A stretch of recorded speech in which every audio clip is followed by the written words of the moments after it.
one thing I would say, as I was thinking about this coming here, and we with DOCUBOX uh, came up with this idea a couple months ago, and I thought, I've been on panels for like 20 years talking about distribution, and I've never felt as ill prepared for it as I do today in 2026, because there are a lot of changes taking place, and I'm thinking, specifically of like a North American marketplace. So the uh, you know the questions that any of you might have about, well, what exactly is distribution mean in North America or in international context, is are questions that people are asking all over the world. And probably none of us individually have you know the answers, but I do think that we're at a point collectively in our film community that we've realized, like, we need to pay as much attention to this as we've paid to making our films. So I'm if you were expecting to come here and walk away with the secret to distribution, I'm sorry we don't have that. Um, but I hope that we can stir up enough conversation that um, that helps us understand that it's not someone else who's going to solve distribution problems. It's all of us together as a community that loves documentary cinema, who's felt the power of documentary cinema, to ask ourselves what we can do to proselytize about this. But Angela, let me start with you. I'm curious, with your fiction film, what what you were hoping for, like what did you imagine, like my what it meant for my film to go out in the world, and what did you discover along the way? We wanted people to watch it. Like, first wanted Kenyans to watch it. Like, it was big for us. Like, we're making a film. It's in Kikuyu, and we're like, we want people to watch it. And then you have a complete cut, and then you're sending it to people, and they're like, I start asking you questions about festivals, and you start to then further imagine, okay, a bigger audience, yeah. And you start to maybe plan, and for us at least, it was very, we didn't have we didn't have any, like, we produced, it was Kenyan produced, so we didn't have any international funding. So we were, I think we were not afraid, but we were measured in how we were dreaming for a long time, as we're shooting. So even as we were imagining, like, it being on screen, we were very measured. But luckily, we had put some money aside, so we were able to apply for a couple of festivals. And then the rejections start coming in, and then those dreams start dying. And they come in quick. It's like, one, two, three, and you're like, okay. And then Tiff, for example, for us, said yes. And then you start dreaming again. At some point, we needed to apply for a post-production funding from First Park or something like that. And we had to make like a pitch for how we'd like to market the film. And that was like it was a blessing in disguise, because then we had to actually think about how we want the world to see the film. What's our plan? How do we get into festivals? And then do you want to show it theatrically? What does that mean for us? Can we actually show a film that has no international funding in another country theatrically? So we started building these plans, even if at the beginning we really didn't have the resource for it, but we had a plan. So when TIFF came through and other festivals started coming through, we like put boots on the ground, and we started like actually determining where we go next. I've seen another thing happen. In fact, experienced it myself as a filmmaker, where um, I let myself believe that there's this group of people out there called distributors, and that when they get my film, it will be taken care of. But I came to realize that no one cares about your film as much as you do. And distributors, even the most well-meaning and hardworking ones, are running a business, working on more films than just yours, and they'll have, a short attention span for what they can do with your film. If it's successful, then that attention span will grow. If it's modest, then they'll move on to the next one. Yeah. I wonder how you experienced um, working with these new you created the family of your film, and now you're letting some strangers into your house to take care of your baby. Yeah. So luckily, what happens? I guess it was luck for us, but throughout the festival, because we started with a festival circuit, just showing in many festivals, and during that time, we were kind of self-distributing, and we met our distributor after reaching out to a couple, Claire. Who's at TIFF Now now? the Yeah, TIFF program. Sudu had seen our film as she was curating FESPACO, and so she reached out. So then Claire came on board. But it is true, and I think you just it's business for everybody. So I think just be very clear eyed about the fact that you love this film. Be aware of, or rather, what we needed to do was just be aware of our reach as people, like how far can we go? Because I remember even our first conversation with Claire was she said something about we had already done like a year at the time of festivals, or maybe 6 months, let's say. And she was like, you can do 2 years more, and we're like, what now? 2 years of this? That's crazy. But you see, someone you like we were seeing that. That's what we were seeing. Like after 6 months, even we're tired. We're like we can't do it anymore. You need to eat. You need to get back to work. But a business person is seeing more than you can. So I think it's just being clear eyed about. How much you can hold on to your film and what you're doing for the film, especially based on you want people to see it, okay, but how are you going to do it yourself? So it was that understanding. So let me dig a little bit more into Yeah. that. So did you wind up spending 2 years in a process of taking your film around? Yeah. So it we yeah we were it did. I think it was in festivals up until last year, if I'm not wrong. All right, let's bring Chloe into this. So, you know, when I think about distribution, I think about uh, two aspects of it that filmmakers are often looking for. Um, One, they're looking to make some money back so they can make their next film, and so the revenue side to that is important. Um, and then the other side is they want their film to be seen by audiences that are going to experience it in the most meaningful way. I mean, you talk about your film, the most meaningful connections for your film are going to be for Kenyan audiences. Um, and so, Chloe, your work is really deep in those meaningful connections. Your title is Impact Producer, and if people don't quite know what that means, it's about creating impact with the film. So you travel films around, and maybe start by talking about like how long you've been doing that, and and what uh, I believe that kind of sector is growing. What you're doing with LBX. Yes. So hi everyone. How are you guys doing today? Yeah, so what I do with LBX, so it's kind of that clash because as much as I do impact as the impact producer, also the distribution manager for a lot of the projects. So with distribution and impact, so you're still trying to get the film to the right spaces at the right time to the right audiences.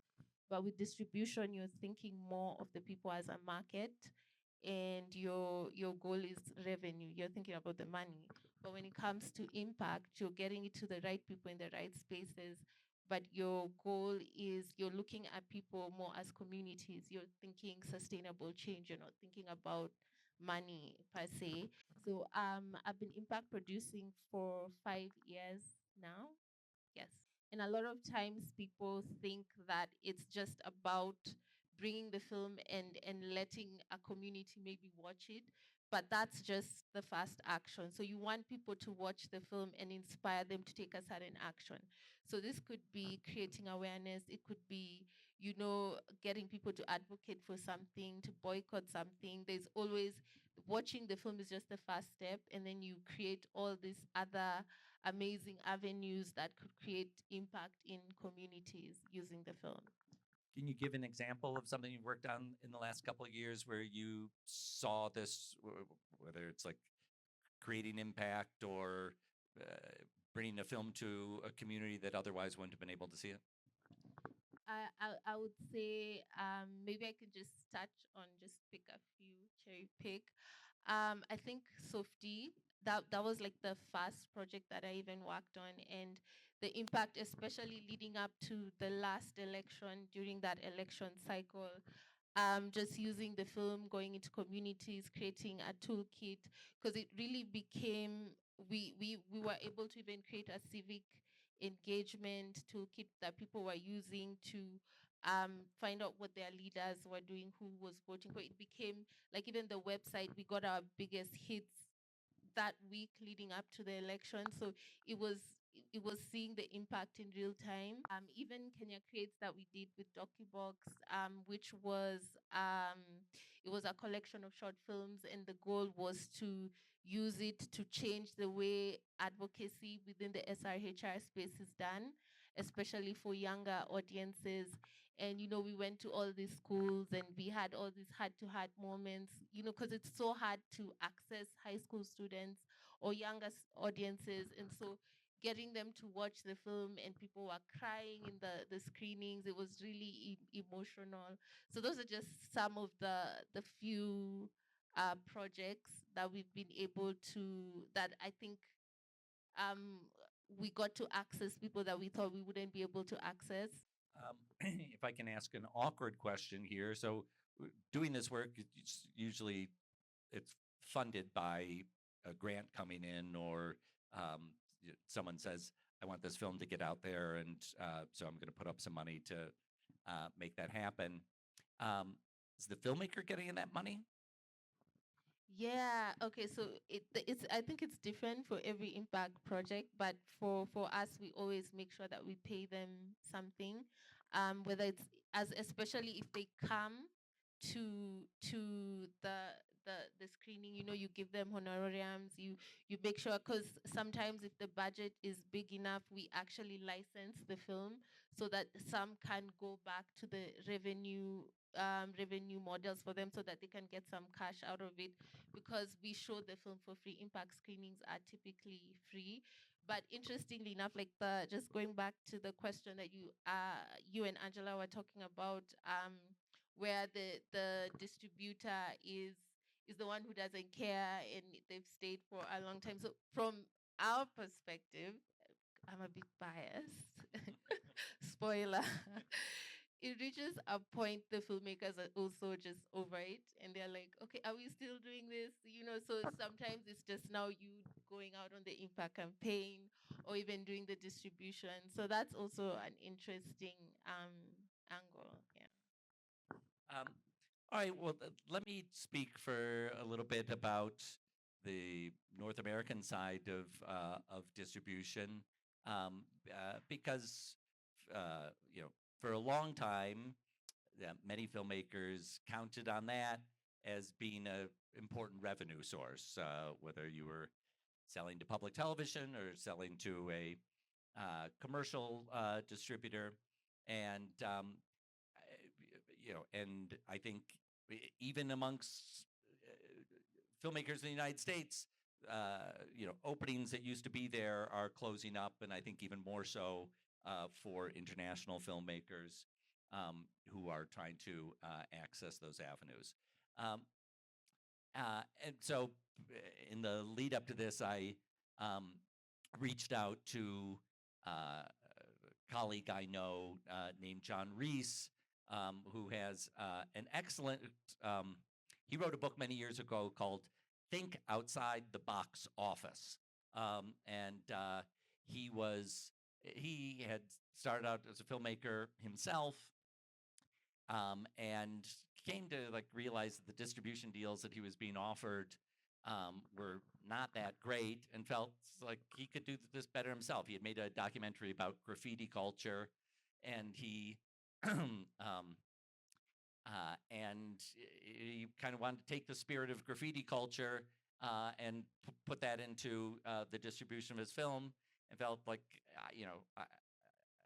I can own the rights, I can retain ownership of the rights to my film and do this. That was maybe 15 years ago, and he developed a set of expertise there that he's been using to consult other filmmakers. And so I spoke to him a few days before I came here, and a few of the takeaways that I had from that conversation that are reinforced by other things that I've observed and learned the hard way over the years myself. One is, I think, we talk about distribution in this like really vague way, and I think an important other category to think about alongside distribution, or even separate from distribution, is marketing. Because often we talk about distribution, we just assume that marketing is part of that. We're going to hand our film to a distributor.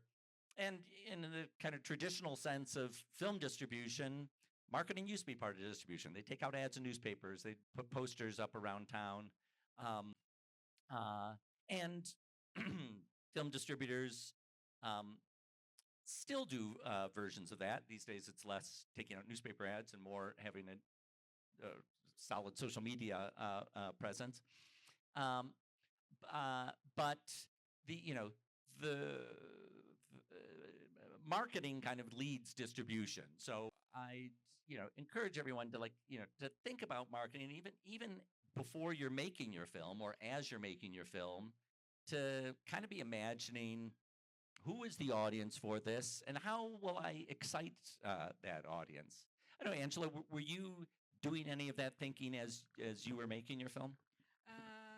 Yeah, and especially, I think we started really thinking about it towards the end. And again, when you have a film, and so what we tried to do, at least at the beginning, was to build a story around the film itself. So how we spoke about the characters, how we spoke about the process of filming, just the story itself. So we went into this and we use social media mostly because at the time also we're just attempting to think about where we are going. Are we going to theatrically release in Kenya first? Just all of those things. And the thing about social media also is the story is last. So when we premiered the film, people who hadn't heard about it went back to social media and were able to track back. So that was very helpful. And then as we now started trying to get into festivals and getting word that we were in festivals, we started now thinking about how we're going to launch here. And what really helped again was we had a free premiere. So we had a lot of just people coming in and word of mouth. So and we had small flyers that we were giving out and just give them to your friend. And we had a pact, whatever. And I think one thing I must confess, for me, I was really afraid to go big in Kenya, with the theatrical screenings. And that's possibly one of one of the things I learned.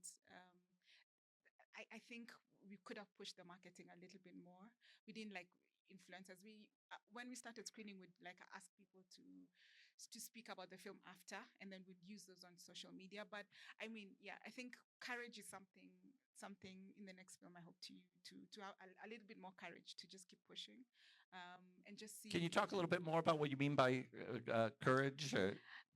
We didn't have much resource, so there was that. So also this, we were okay, how much can we do really? But also the film is quite heavy and has a lot of heavy themes. So for me, it was always how do we push this in a way that remains faithful to the narrative, with all its heaviness and the care that we wanted to give, because it was about sexual abuse. So that without going into that place where it becomes awkward, an awkward scheme, So there was that. So I think that's where I lost a lot of courage, because I was this is a difficult film to market. So, talking about distribution in a nitty gritty logistical way, let me throw out some different structures that are different pathways. So one is theatrical distribution, which I think all of us still, that's the most romantic side of film going. It's usually not the most revenue generating side, but it is. I think it still remains the most awareness building side of having a film in the world. So there's theatrical. The you know the the biggest potential for revenue would be in streaming, and under the umbrella of streaming, there's all kinds of different versions of that. There's subscription platforms like a Netflix, or there's transactional platforms like an Apple or Amazon, where you're paying $3.99 just to watch one film. There's advertising, VOD, which you'd be familiar with on YouTube, where there's ads in your film, and so you're getting a little bit of revenue out of that. Though there are the the established routes of all those things, and then there are independent versions of all those things. There's nothing to stop you from creating your own website and having a pay-per-view link for a film. And if you really know how to reach your audience, if you've got a good social media platform that's reaching the people who want to see your film, then if it's something they really want to see and they can't get anywhere else, then maybe they'll pay that $3.99 to watch it on your platform. And one thing that's sometimes filmmakers from abroad will do is schedule ahead that during the academic season. They're going to come and do a little tour of 5 or 10 different campuses, and often there are honorariums available that will help make that a viable thing to do. So that's its own separate thing: theatrical, streaming, educational. Maybe right now I'll take a pause because it probably would be valuable for us to kind of hear what's on the mind of people in the audience, where the questions that you're bringing to this conversation, and we can steer ourselves that way. So.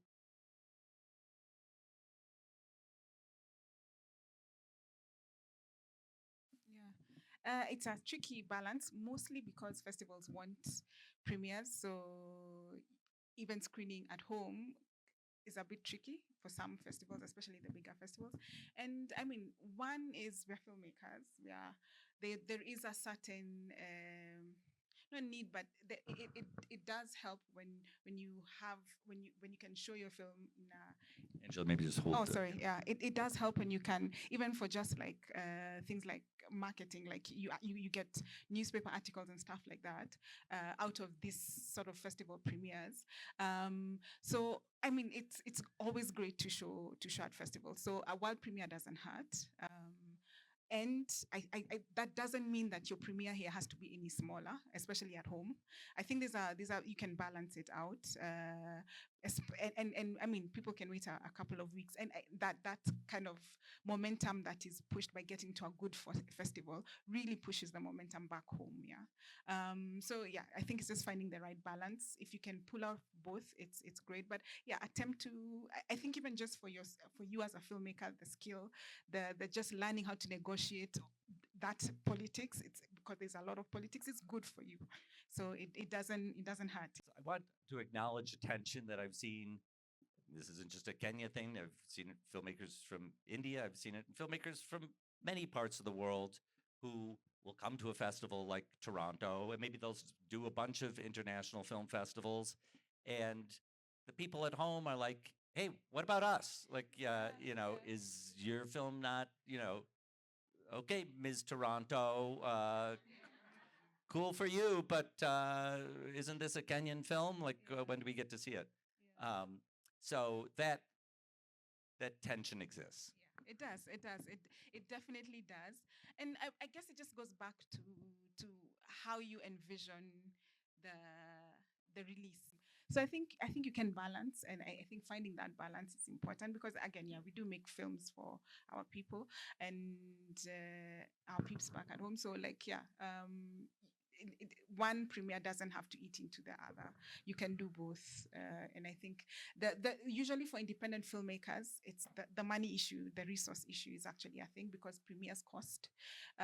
So at least I'd say for us, we waited a little bit, and that's because we needed like the festival, like the fees we were getting actually bankrolled, for lack of a better word, the premiere here.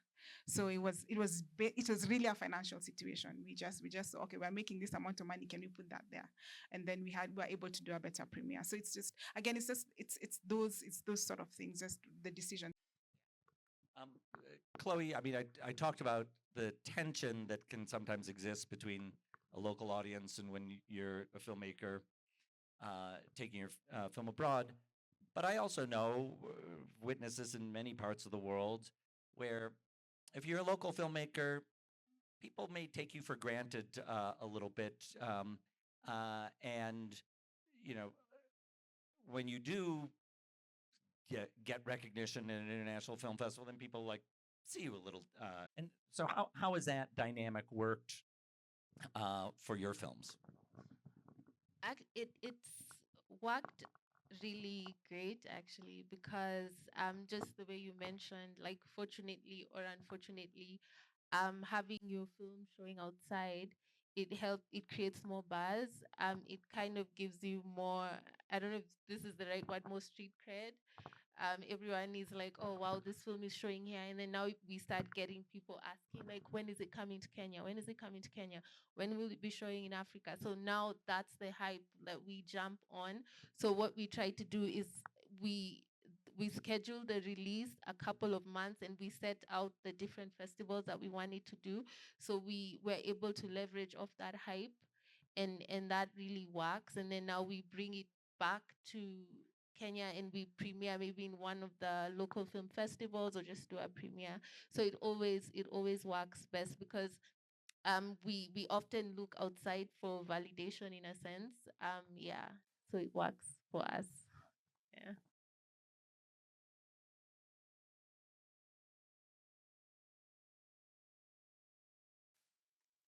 One, I think, would start building a community really early. Like I think we started that work that like after we had the film. I wish we'd started it like even when we were I mean, I see people doing it even when they're like writing the script. I'm not sure, but like just when you're shooting, you're already putting it out there. You're already building again stories around this film. So you're kind of creating a buzz. Um, I think also there's need to think of like the film itself. Shimoni was a lot of 77, 80% maybe was in Kikuyu, a local language. So it works here. Now you have to think about subtitles and people who like to read subtitles around the world. Yeah. That proved quite difficult, especially in North America. So a lot of distributors would come to us and be like, "It works," but so there are those things like about the film itself that you have to think about. Even like characters. I remember us we tried now in Africa. We tried Ghana and Nigeria. And the first thing they told us is, we don't see any Nigerian or Ghanaian here. So it's not going to last in our. So there are things about the film itself you have to think about when you're thinking about the audience. So those things I'll think about. I'm not saying I don't think I'll change like it being in Kikuyu and whatever, but I'll just be aware of what those challenges present and maybe think a little bit more about then how do we go around these challenges. This other thing, when we started filming Shimoni, we had Prime Video was around, Netflix was around, Showmax was. By the time we finished, Prime was closing.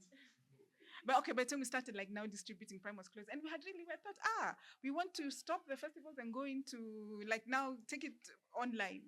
Prime was closing. Netflix had started telling us they're not sure they're taking stuff from Kenya. So there are changes, like things change quickly.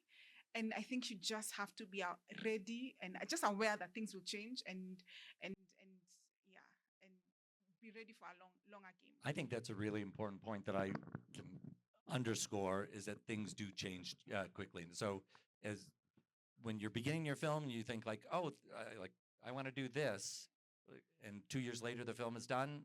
It, certain opportunities may lose, others may arise.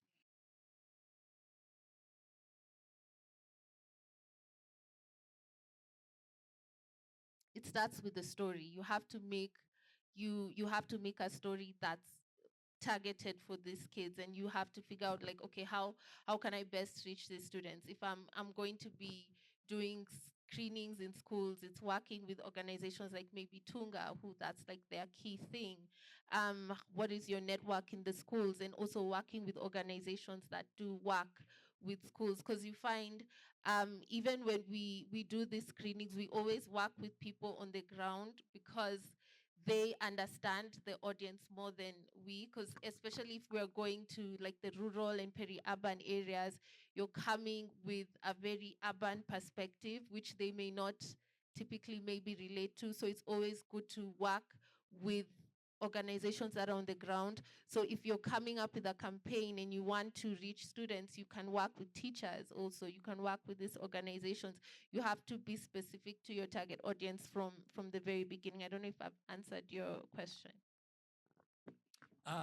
So two things I want to leave you with. I mean, I presume that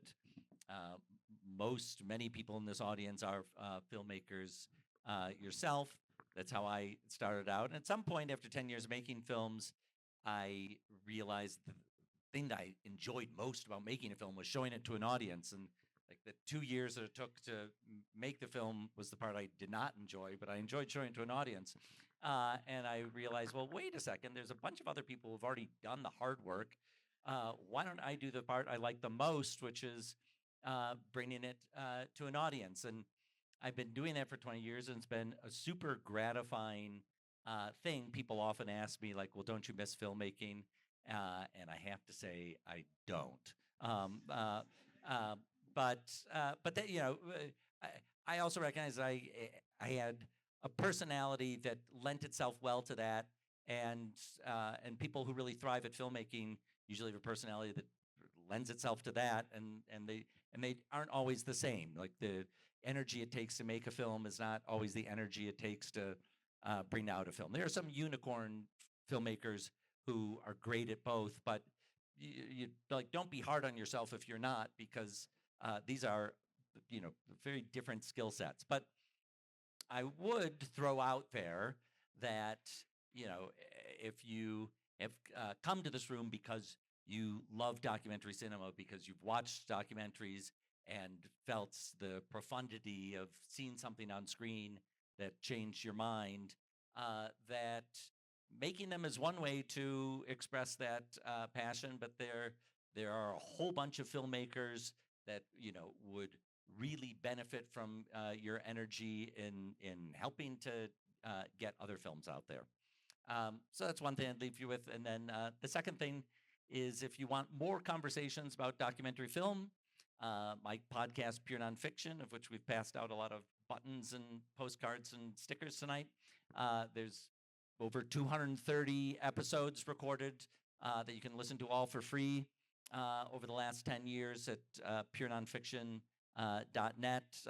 Some of the world's great filmmakers have appeared on that program. So you can keep this experience going and keep on deepening your engagement through those conversations. I have to give a big thanks to DOCUBOX for hosting me this week.